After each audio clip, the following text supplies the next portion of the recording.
Hey there, thanks for tuning in to Bare Knuckle Binder. Welcome to the channel. Today, I got a long video. It's kind of involved. It could be more involved than it is, but long story short, I put a Green Diamond 233 into my KB2, replacing the Green Diamond 214. Why would you do such a thing and spend so much time on it? I don't know. I've always wanted to do it. Anyway, so this 233 runs great except for it burns oil to the point that it's fouling plugs, and now there are no mosquitoes in my neighborhood. My wife and I just moved. I just set up this shop in my garage. It's the first video I filmed in here. But the HOA is gonna have my face on a dartboard if I don't figure out this smoking issue. So, now I'm going to re-ring the motor. That's what it comes down to. This has happened before in a Green Diamond of mine, so I know exactly what it is. The oil ring has laid down. So why would I just re-ring a motor versus just tearing the whole thing down and rebuilding it? Well, I can make a really cool video this way. It's a really cool way to show everybody what the inside of one of these looks like if you've never had one apart. And rebuild kits for these trucks are extremely expensive. It's very hard to find main bearings for these and very expensive. So I'm saving a few bucks, I'm getting a few more miles out of this motor and making a cool video at the same time. So let's get right into it. Got the hood off, got the bumper off, pull the air cleaner, got the hoses out of the way. Before we work on pulling this head, we're gonna go through and pull out each spark plug. Any type of information that we can give ourselves about what each spark plug looks like, the condition of each cylinder. The more helpful it's going to be in the long run diagnosing what actually the problem is.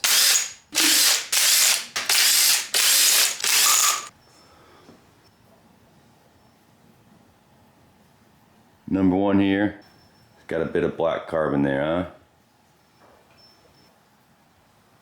There you go.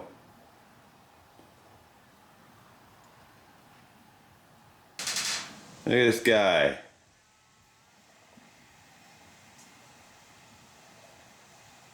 Smells like gas. Thick black carbon. Number 5. And 6. Now it's time to take this head off of here.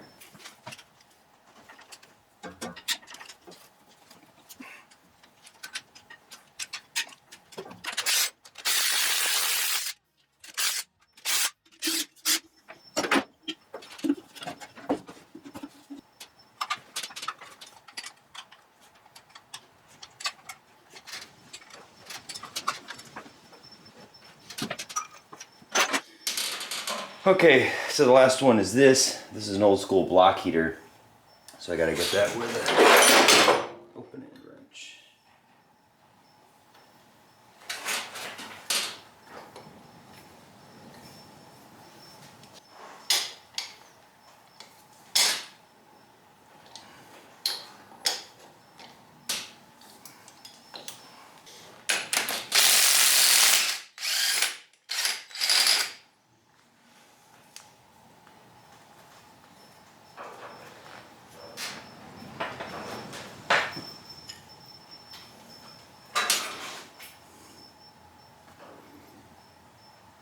Real quick before we pull this head, this motor has had stuff done to it. It's had the head off before. If you notice, there's this, see that pattern on the top of the head? Original head bolts didn't have that. That's an aftermarket head bolt. Anyway, I'm gonna replace all these head bolts anyway. I'm gonna run it back on there with grade 8s. Let's pull this head. Now when I loosened the block heater, that nut that was down here, I heard the whole thing kind of let go. So this head might just come right off. I might have to bop it a few times with a mallet, but usually once you get them off, they come right off. So, oh, that one comes right off. So get in here, usually by holding it by this spigot and the water thermostat, you can pull them right off. All right, that's what your motor looks like. Before we set this down on anything though, we want to get a good look at the bottom. Okay, so we've got the head off. We're looking at the motor, looking at any damage as we see it, any wear. Now I'm seeing a lot of oil sitting in the cylinders. I've got my phone here to give us a little bit of light. I mean,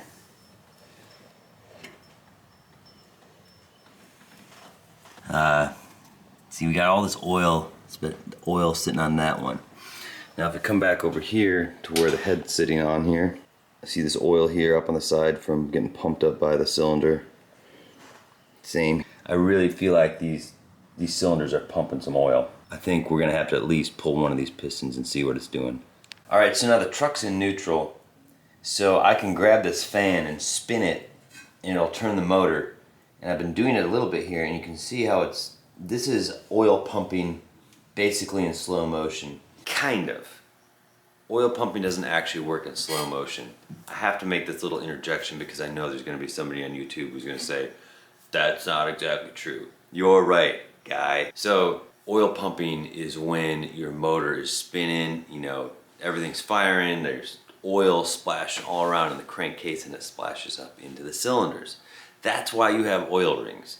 Oil rings are basically squeegees of your cylinder that keep the oil under control and keep excess oil down from going up into the cylinders. There's always going to be some oil in the cylinders because it actually coats the walls and everything runs up and down. If it was dry, obviously your rings wouldn't last, 100 miles. Nevertheless, in this little demonstration while I'm moving the motor over by hand, you can see how there's oil trapped inside the compression rings. There should not be that much oil in there. Okay, as you were.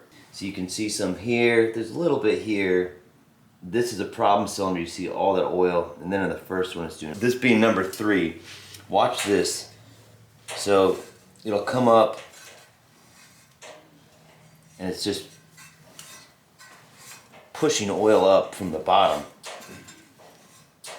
So you can see that the oil problem is actually coming from the bottom of the cylinders versus the top. So when I was talking about there being a slight possibility that it could be a head gasket issue, this tells me that it's really the rings. Another thing to notice about the Green Diamond motor, especially if you have one that's stuck, and this will come into play more down the road because I'm going to show you how to unstick a motor. But if you have a stuck motor, it's going to be of particular interest to you to know that cylinder number 1 and cylinder number 6, then cylinder number 2 and cylinder number 5, and then 3 and 4, they travel in pairs. So 1 and 6 go up and down together, 2 and 5 go up and down together, and 3 and 4 go up and down together.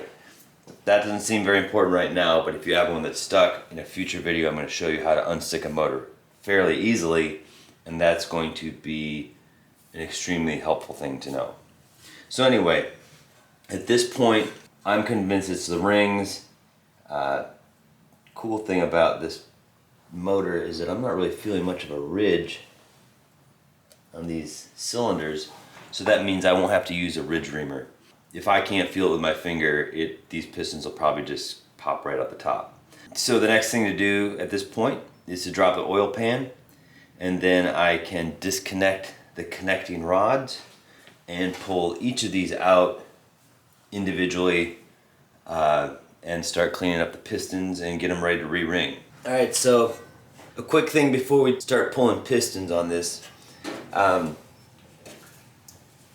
been cleaning up the pistons here a bit, and 2 things to note. First off, these are not original International Harvester pistons. This truck has been rebuilt, like I saw from the head bolts are not original. So some of these valves are original International. I don't see anything on this one. These ones have been replaced. But these pistons have all been replaced. These are aftermarket pistons. They have SP stamped on there, assuming that means sealed power. Original International pistons will have an IH stamped on them. The thing that I noticed about these pistons right away is that they have an 040 stamped on them. All these pistons have it.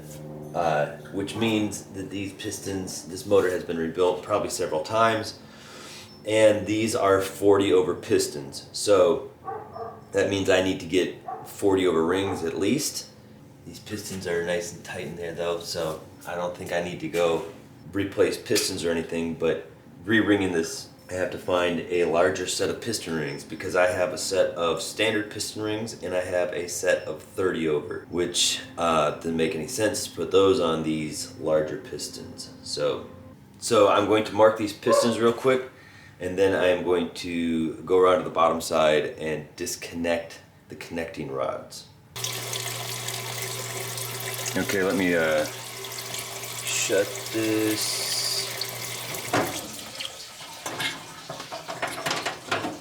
Shut off the pump here and leave the light on. All right, so we're over here at the parts washer. I've got number three piston here. I labeled them all, numbered them all on the manifold side of the block, so I know how they go in to the block. I made sure that I kept the connecting rod bearing going in the same direction, so that's oriented exactly the same. So when this goes in, it should be as if I never took it out. So with the rings, the thing to notice here is that the compression rings still stick out, they're still springy, so they're still doing their job, but the oil ring, as you can see, has just laid down exactly as I expected it to be. It's almost as if I've seen this happen before. The only thing I wasn't expecting when I opened it up was that this motor was bored 40 over. So I'm waiting on a set of rings. They're coming out of Canada. They should be here, I believe, tomorrow. What I'm doing now is I'm just going to be removing these rings. And if you've never done this before, you should use a ring pliers. The other thing is that before we install new rings, I'm going to clean up these pistons a little bit. Cleaning a piston, here's the deal. If you're going to scrub it, you're going to scrub it this way, to get any carbon or whatever off. But really, you don't need to clean it too much. Just running it under the parts washer, using anything more than like a soft rag is pretty much going to get you where you want to be with it. You do not want to use any abrasives on the sidewall of a piston, especially going vertically. Don't ever do that. Now these piston rings, now this is just a personal thing. I don't really like these style crinkly cages expanders.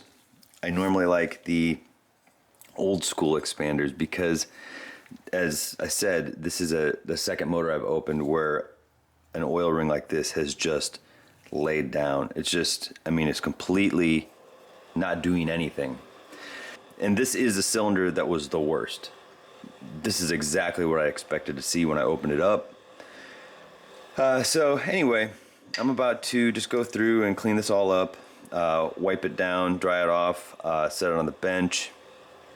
Once you get the rings out of here though, this is important. You need to go through and clean out the grooves. And I have a groove cleaner that's made for this task. On a green diamond, these top three are going to be 3/32, and then the oil ring groove is going to be 3/16. Now, if you do not have a groove cleaner, you do, because you can take one of these old rings out and bust it off, so you have like a 3-inch piece of it, and you can scrape through, push it through. But just make sure you're not putting sidewall pressure on it. You just want it going straight down at a 90-degree perpendicular angle to the piston groove. So removing and installing piston rings. These are piston ring pliers, okay? And they have these little wedge-like ends. And what you do is you get the piston ring end in there, like so, and then it just gets right in there and takes them off. Kind of missed the shot on that one. Here. Okay, so those ends go in there, they just wedge in, they pull them out, and pulls it right off there. You don't want to be going in there sideways or diagonally or anything like that.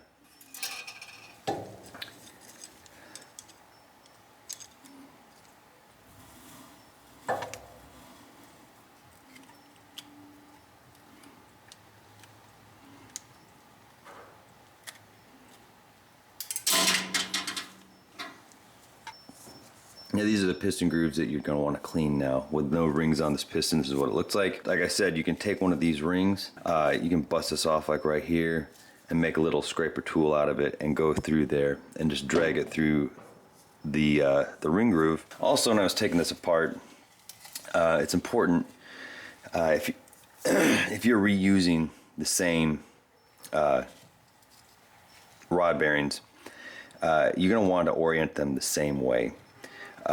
And so when I took this off, I made sure that I got it on there, and as soon as I got the piston out, I just put it back on there so I wouldn't get it mixed up. When I've done a rebuild on it before, I just took and marked this with chalk, just like one side, so you know the orientation of it. Now, International, the first green diamond I rebuilt, had a safety wire between these two nuts. But this motor, I don't know who rebuilt it last, but they put cotter pins in it, which I thought was extra special. Anyway, next step is to pull all the pistons out, clean them all up. I have to apologize, I didn't get in under the motor shot while I was pulling out these connecting rods because it was just too dark under there and my camera wasn't picking it up. But nevertheless, we will keep moving. Okay, so here we are. Obviously the head's gone. I've taken out piston number 3. We just saw that over at the parts washer. I have to mention this real quick because I'm not sure if I mentioned it before, but if you're working on one of these motors, not necessarily this motor, but any motor, and you are pulling the pistons out, the pistons are easiest to get to, the connecting rods that is, if you have the pistons at bottom dead center, which is the furthest length of travel down. And to get them there, let's say I'm taking out here piston number 1, I just grab the fan here and turn it, and you can see it going up and down. And right now, right there, it's like it's bottom dead center. So if cylinder number 1 is all the way down, that means cylinder number 6 is all the way down. Because remember, on a green diamond, 1 and 6, 2 and 5, and 3 and 4 will be in the same positions as each other.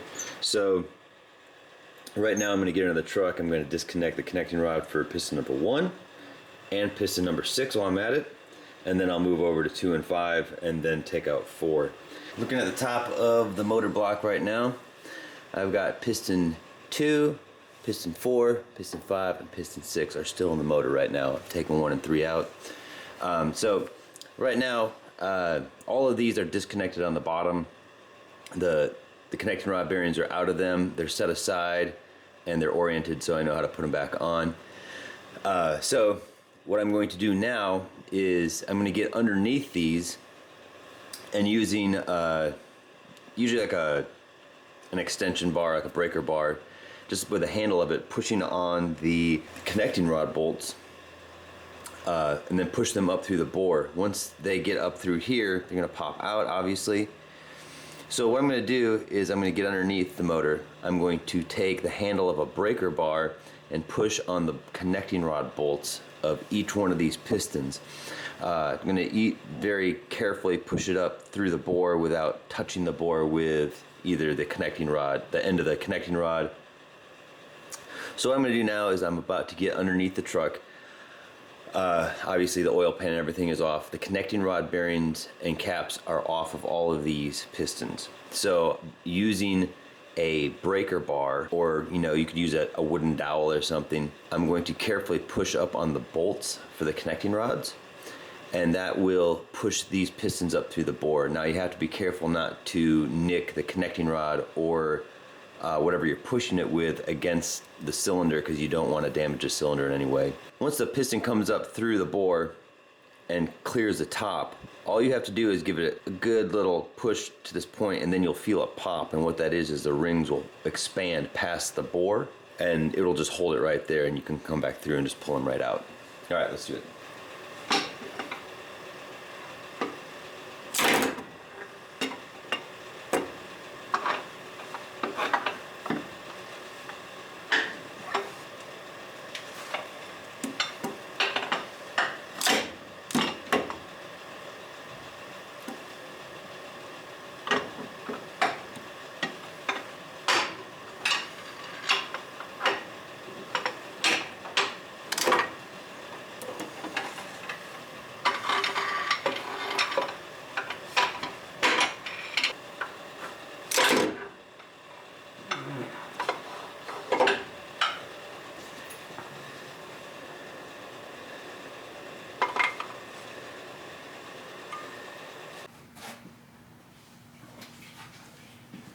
So we're at the fun part now of honing cylinders. I've run the hone down through these. I've only used a stone hone before, so I got a ball hone today, the flex hone, this guy, because a stone hone actually will straighten cylinders and remove a lot of material, but a ball hone will basically just break the glaze, which you want to do when you break in new rings, because when you hone, it creates a crosshatch design on the side walls. And besides just looking pretty, what that actually does is those tiny little grooves, they grab oil and they keep oil in there, and so that lubricates the rings as they're breaking in and forming to the cylinders. I did these first two. I think they look pretty good. The thing is, it's much easier to get a good crosshatch with a ball hone. But the thing you have to keep in mind is that you have to lubricate the hone as you're using it, just like pretty much everything else with metalworking. I have these rags in here inside the cylinders. These are left over from me working on cleaning up the block. I'm going to clean up the block a little bit more after this, because obviously there's going to be some honing residuals and whatnot, but at this point the block is as clean as I want it before I started honing.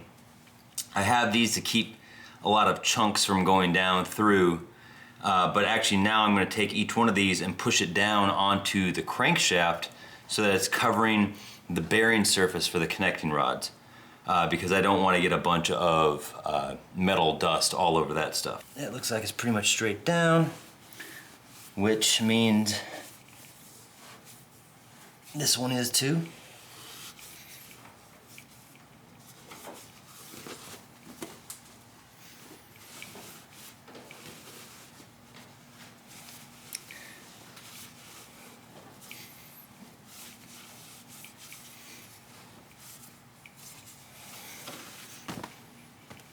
The rag is too big, I think.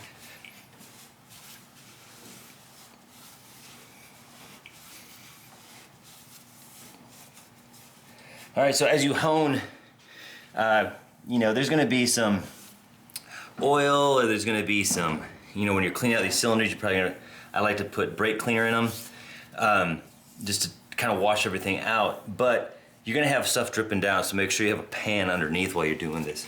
To lubricate the hone, you have to use something that's fitting to lubricate the hone. You can't just put just anything on it. You want to put something that's really suited to what you're doing. And with this, you can use, like, I was going to use tap oil, but I had a friend recommend this, which I didn't even know existed. And the great thing about this for honing is that the high zinc content. Now with this, I like to put some in the cylinder itself, and then when I get the hone set in there, I'll pour some on the hone so it'll be working its way out as the hone works.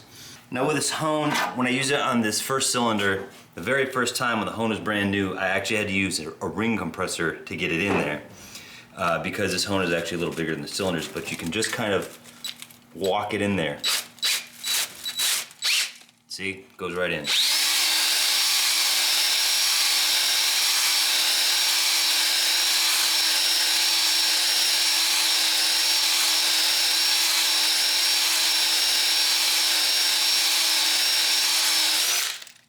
All right, it's very important that you do this up and down motion constantly. You don't want it to sit ever. You want it constantly to be moving in a slow, steady motion.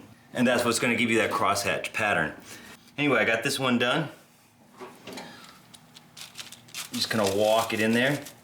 Now I didn't pour oil on this one and the last one because I had just put oil on it outside of the cylinder between working on the first two, but I'll show you on this one.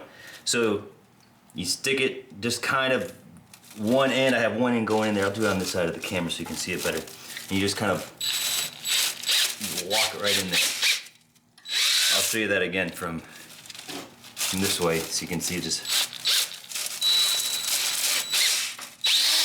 Now, if it was this way, you can watch it just kind of walk in there. I'm not putting a lot of pressure on it. You just turn it and it just indexes itself right in there. Okay, so I got the hone in there.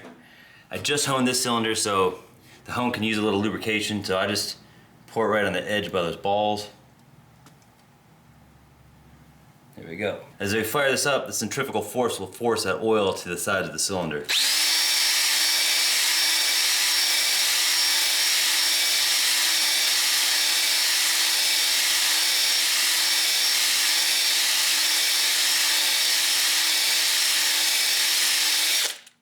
A quick note is that you don't have to go up and down as many times or stay in there as long as I have been doing. What you're trying to do is you're just trying to break that glaze, and a ball hone is great for that because it's constantly pressing out and it hits all surfaces. It doesn't have a flat bar like a stone hone. So you are really breaking the glaze anywhere the hone is touching whenever it's turning.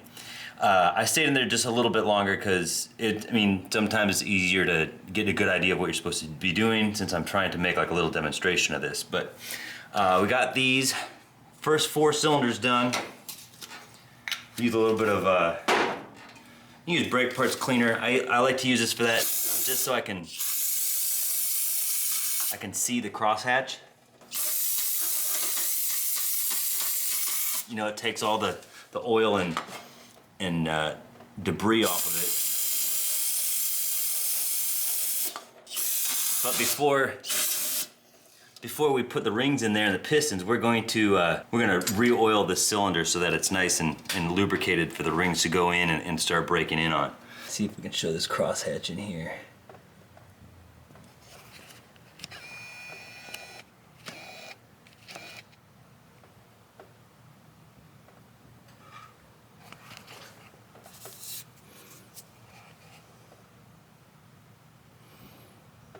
I'll try to get in here with my phone so you can see it. It's hard to tell with a lot of this because of the garage lights. They're lighting up one side, not the other, so you don't really get to see the crosshatch. This is doing a good job. I'm happy with what it's doing.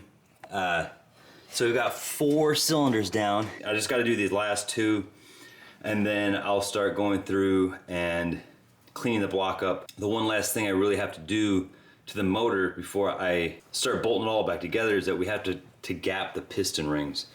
The end gap is what we have to measure on them. So let's get this done and we'll get after it. All right, here's what we're dealing with. It's this is a project that's kind of spanning over several days because I've been busy doing other stuff, such as life. It is a chilly Saturday morning in Texas, and I am gapping these rings. Now, I've gone through with all these cylinders and I've greased them down with oil and then run rags up and down them to get as much of the metal particles from honing and deglazing out of the cylinders because you don't need all that extra stuff in there because it's premature wear. So at this point, the cylinders are clean and I need to figure out the ring gap. Now, the ring gap on this, the ring gap from the factory is between 7 thousandths and 17 thousandths. Now that is for a freshly bored motor, which means that the cylinders are straight up and down. There's no taper to them, there's no wear. However, the note is that if they are not freshly bored, if they are possibly tapered or they're worn at all, that you should use the high end of that measurement as a minimum. So the minimum gap on these rings, because the nature of this project, these cylinders are worn. They're probably tapered a little bit, but they're still in pretty good condition. That means that 17 thousandths is our minimum gap. When I put this one in, cylinder number 1, my gap was about 18 thousandths, so it could hardly be any better than that. And like I said, this motor is probably going to be torn down and completely rebuilt within the next 5 years. We're just buying some time with this. So the thing about gapping rings on worn cylinders is that you have to gap the ring not just at the top. You have to measure the gap all the way at the bottom of the piston's travel because that's where it's going to taper down, I should say. So basically, we get a little bit of this oil here. You want to get this, especially for engine break-in stuff. You want to use some high zinc stuff. I don't need to use this expensive VR1 motor oil for the crankcase necessarily. I mean, it's your money, you can do what you want.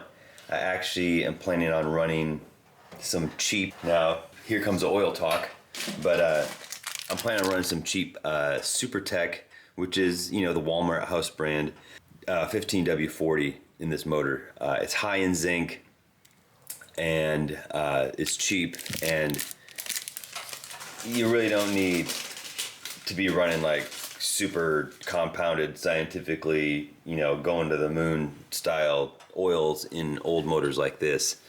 But like I said, it's your money, you can do what you want with it.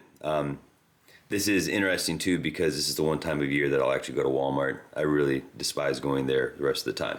We've got a piston ring. This is actually the top ring for this ring set.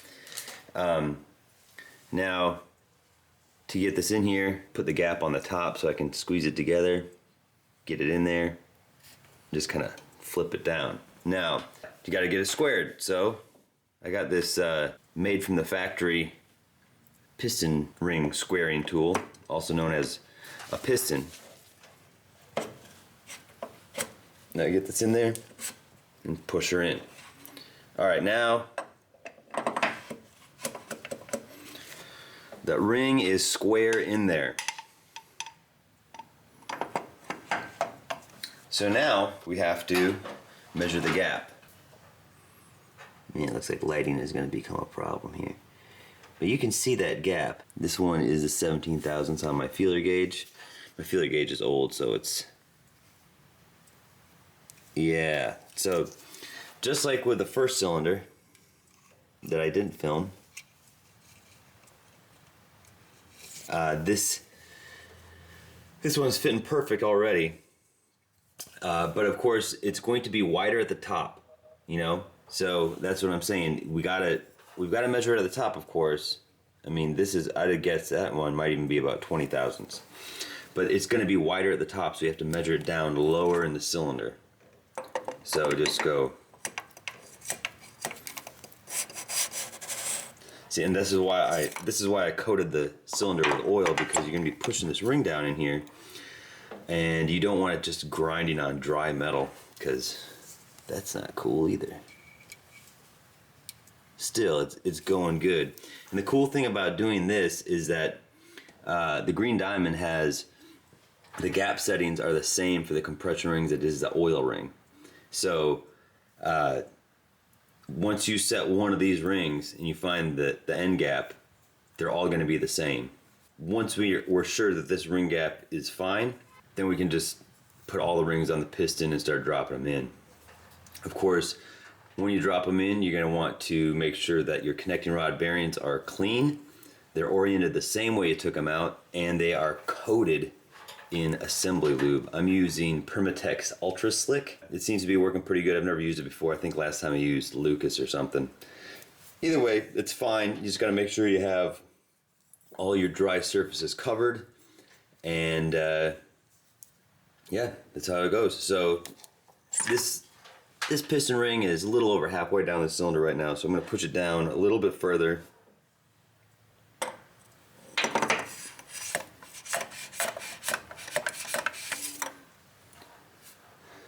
Yeah, let's just go for the gold here.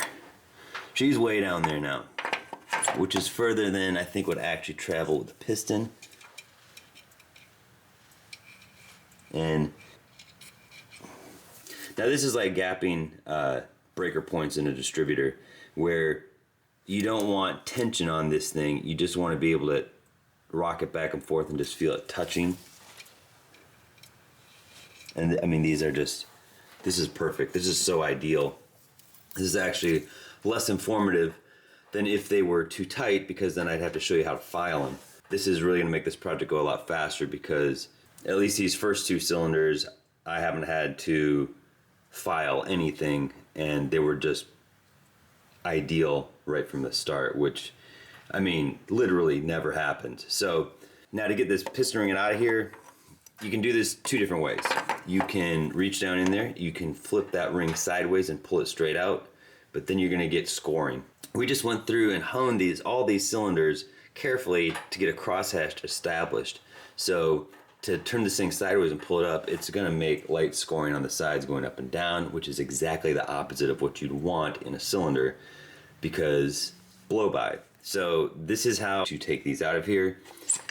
It just means that after I'm done with this, I have to clean it up, but I just like to push it out the bottom. I've got a pan underneath, and then I'll get out of the pan and I'll just like clean it up and oil it before I install it on the piston. But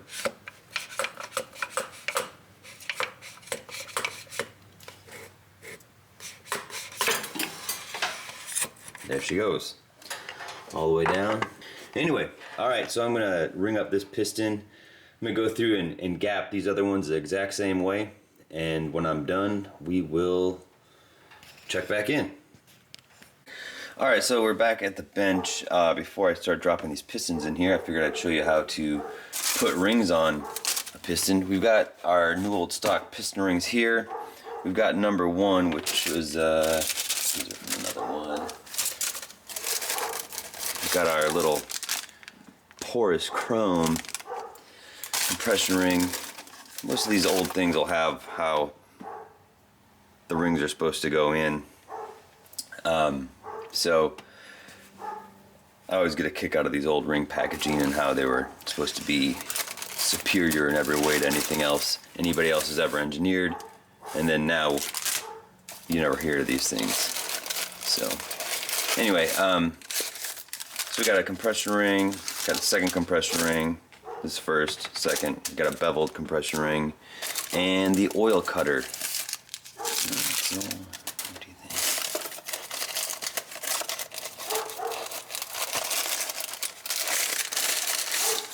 Oil cutter. All right, so I think I might have mentioned it earlier, but these international piston rings, the oil ring is typically a flex seal, not like the commercial flex seal, but it's like a flex coil. And it, you know, it looks like this jangly thing that fits in here, and it's got an upper and a lower wiper.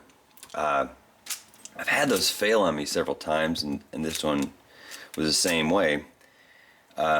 These are the kind I actually like.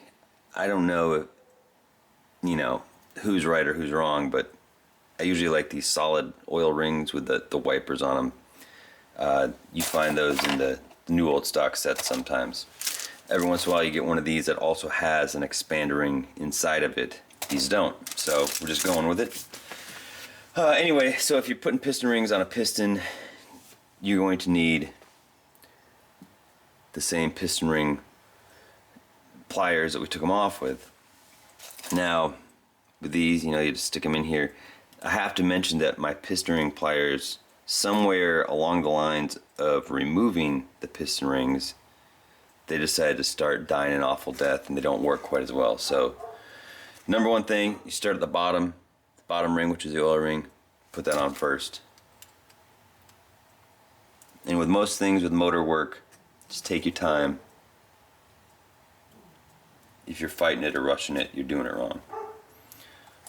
That one's in there.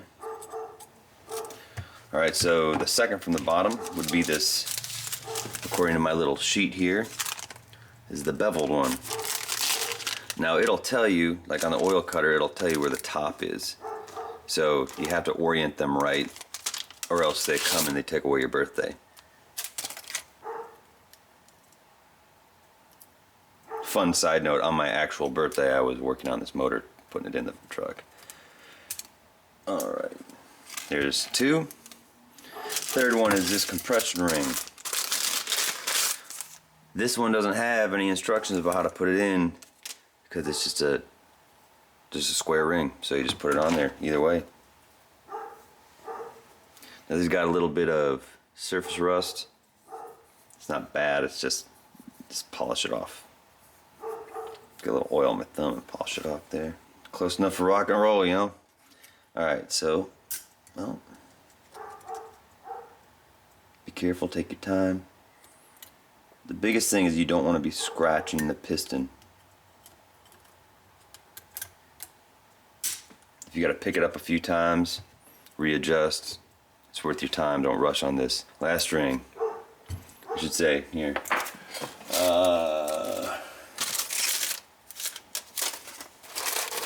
I had this one out of the package already. So, saying top, right there, you can see this little level. Can you see it? There's a little lip on the inside, so that's got to be up. Sometimes these things have a bevel on the inside, sometimes they have a lip, sometimes they're just solid squares. But usually when they have a bevel on the inside, that always has to go up so that when the fire hits, it spreads the ring, or at least that's the thought behind it.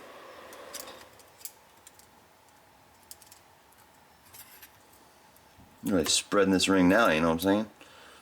Man, this thing is really... There it is. Okay, so got all 4 piston rings on there. Now, when you put them on there, you want to line up those holes. Just kidding. Don't do that. You want to stagger these. Some folks will tell you otherwise, but I know there's been studies done where they've actually lined up the gaps, and it doesn't make that much of a difference. But why take the chance, you know? When you're inside of a motor, it's happening so fast and there's so much pressure that it's really not going to make too much of a difference of what your stagger pattern is. As long as you stagger them, you should be fine. No need to reinvent the wheel on this one, but just make sure they're staggered and you should be fine. The head is clean, it's painted, it's ready to go back in. I'm just getting everything set up on it. A few things I'll mention real quick about putting the head back on, especially on a green diamond. On a green diamond, like with this one, I painted it, and so I didn't stuff anything in these holes because I knew I was going to come back and clean them out. So I just came back with a drill and a circular wire brush. I couldn't find my spark plug tap, so I just ran a brush through this, and then while I had the brush out, I went through and hit this hole where the temperature sender mounts. Now, the reason I did that is anytime I take stuff apart that is involved with the electrical system, I always clean the ground really, really well before I put it back together. Electricity is transferred through contact, and you got to have clean contacts. So this is actually the temperature sender that I took out of the head. This 233, I'm guessing that it might have had a head gasket leak at some point, because this thing is coated in what looks to be like that, you know, that kind of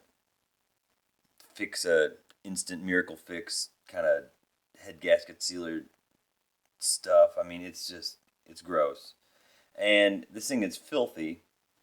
And when I put this motor in, this temperature gauge did not really cut the mustard. It was all over the place. KB gauges get a bad rap sometimes for acting erratically, having, you know, false readings or whatever, and I haven't really had too much problem with them. I could usually trace it down, but I will say that the one thing that has given me the most problems is the temperature sender. So this is critical that you have all your connections clean. Now I have some spares I've collected over the years in junkyards and whatnot. And so, all right, I'll use this one. I don't think that any of these are new old stock. Just by looking at them, I know that one that I got was soda blasted, but it was used. So these are all, let's say, in a questionable state. I don't know if they work or not, but we will find out. In a video coming up very soon, I'm hoping in the next week or so, I'm going to do a video about how to troubleshoot all your KB gauges so that you'll know if it's the gauge or the sender or the wiring, whatever that's wrong. All right, so the hole's cleaned out. When I first had my KB2, my motto has always been anything worth doing is worth overdoing, and so I was like, oh, I'm going to have the first international that never leaks anything. However, what I did was I put a lot of Teflon tape on this thing. And guess what? The gauge didn't work that great. It's because this thing has to ground to the head. The body of this is the ground contact. The temperature sender is inside this element here. But you'll see it's not part of that bolt. it connects to this. So what I do is I put it in here. This thing's brass, the head's steel. You should be able to get a nice tight seal on this thing. So once you get in there, just tighten it down. If it leaks, you can go back through with some water pump or thermostat gasket maker, Permatex, whatever that is. That stuff works pretty good on this stuff. I'll be putting it on the thermostat housing when I put this head together. But anyway, just a few quick tips to make your life a lot easier.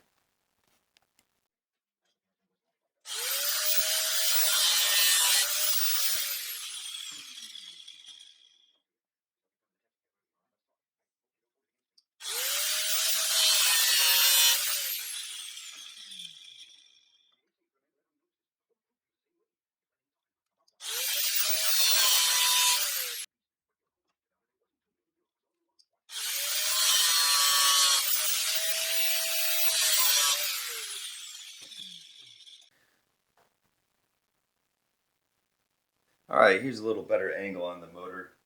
I had it on the front before.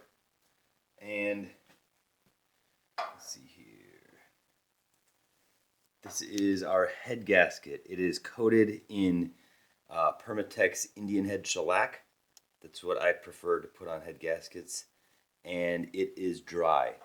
The thing about Indian head shellac is that you want to put it on thin. And the best way to do that is to don't use the brush that's inside the lid. Go get a really good brush, or even a mediocre brush is better than what they give you. You'll never really get a decent coat. And so you're gonna get like a small paintbrush. This is what I used. But you want like a thin, even coat as well as you can do. Don't get like too hard on yourself. But I've gone through and then put a thin coat, as thin and even as you can get it, and then you have to let it dry. If you have a shop with a stove or some type of heat source, I find that putting one of these next to a wood stove really cuts down on the curing time. Right now in my garage shop, I do not have a heater that will suffice to cure this. So I took this gasket, I coated this 2 days ago, and I put it in the house where it's warmer. Just have to be careful not to keep the dog hair off of it. But anyway, so this is dry. In the past, I've put both the shellac on the head and the block and the gasket. I was reading somewhere where someone said to put only on the gasket, so that I'm just going to give it a try this time and see how it turns out. If I have to tear the whole thing apart, I'll just file that under something I learned. So in this case, so you can see how the alignment pins are lining this up and everything. All the holes are lined up, the gasket's on there, and now the head is going to come on here, and you can set the head down, and you can, if you don't hit it right on, these will help guide it on.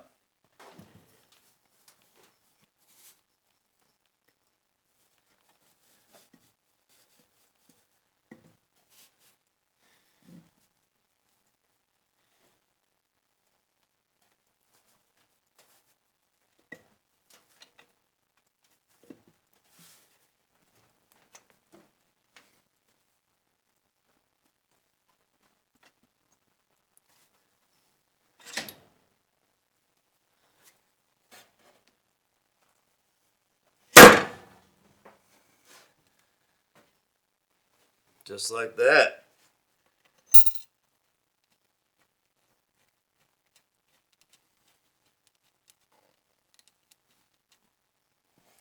Now I put the water jacket on here, the thermostat housing, and the spigot and these breathers on before I set it down, just to have a handle. And the thermostat housing, I put it on there. I put some gasket liner on it, but this spigot and the breathers need to come off, until I get the head bolts torqued in, or else they're just in the way.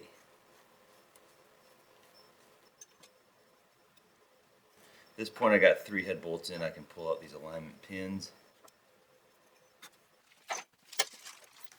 The parts book calls for grade 5 bolts, but I have had grade 5 bolts break in here in a green diamond.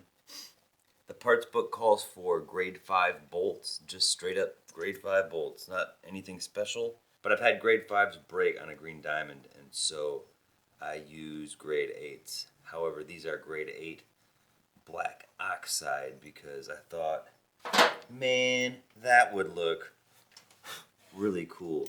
And it looks like I was right.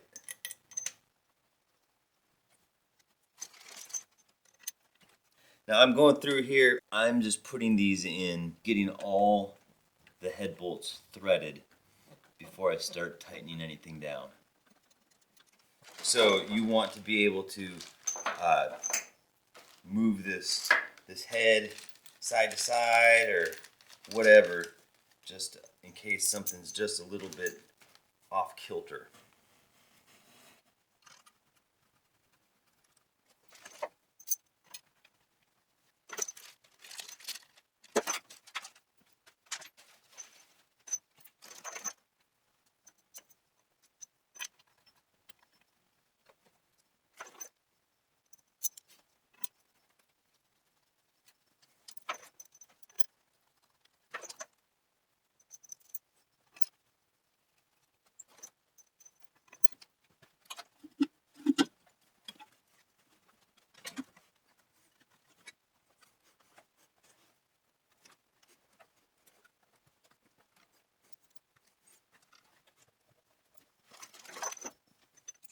This is a great time to remember that all your accessories, like your oil filter, mount on the head. You do not want to get this thing all torqued down and everything put on there and realize you still have to mount the horn or the coil or something.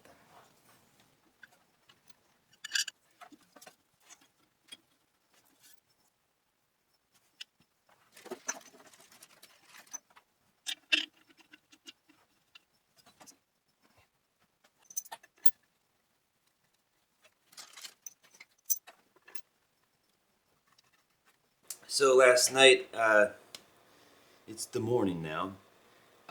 So last night I got this all together and I put a pre-torque on it. I like to torque a head in steps, which means I go through and I torque everything up to, well, the minimum on my torque wrench is 30. So I go through and I torque it all at 30. And then I go back through and I torque it up to 40. The final torque spec on this is 65. So, you know, this has been sitting all night at, I think, 50 pounds. I'm going to go through and torque it up again. I mean, I usually err on the side of caution. But anyway, it's very important on how you torque a head. You have to do it, there's a sequence.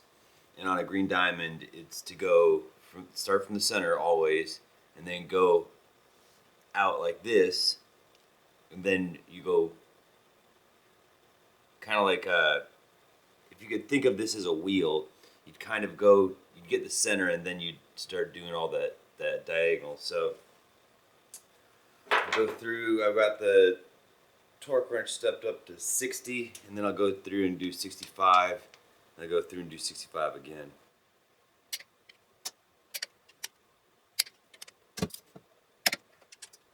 Okay, I've gone through and torqued them all to 60.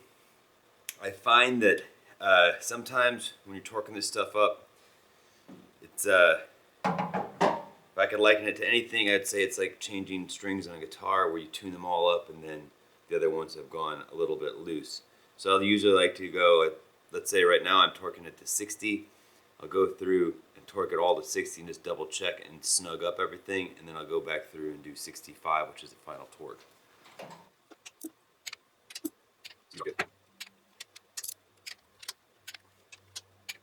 Alright, so now I'm going to go back through, and this is our final torque increase to the factory spec of 65 foot-pounds of torque on each of these bolts. So I'm going to go through once and do it, and then we'll go through again and double check it and just make sure we're good. And then I've got to pack the oil pump to prime it, and we'll throw some oil in this motor and hook up a few things, and then we're going to fire it up. Here's a quick thing on priming the oil pump on a green diamond. This is a removed oil pump. Normally you'd have two bolts here, hex heads. To get this cover off, you need to take them off, but you need to make sure that this oil pump does not come out from the block. So hold it with one hand while you remove it. Reason being is this end of the oil pump drives the distributor. If you can tell, it is, how do you say it? This is driven off the camshaft. This gear is driven off the camshaft. This side drives the distributor. It only goes in one way correctly. You can see this side's bigger than this little side. Now, if this comes out even, an inch, you're going to have to completely retime your entire motor. So, beware of that. So, to make your life easier, when you take this apart, make sure this does not slide out. This is located just below the manifold and just above. This is located below the manifold at the bottom of the block, just above the oil pan on the passenger side of the truck. So you're going to take these screws out once you have the hex heads out.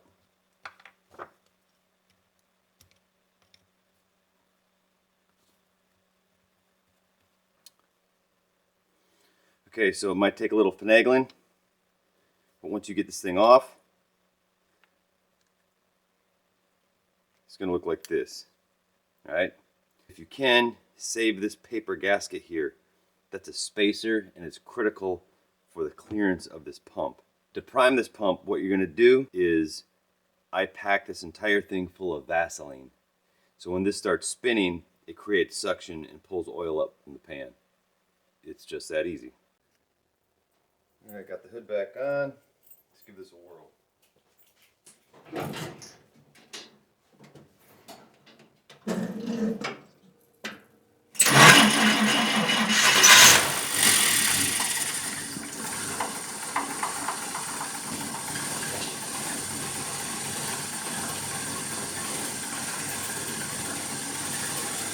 Not bad.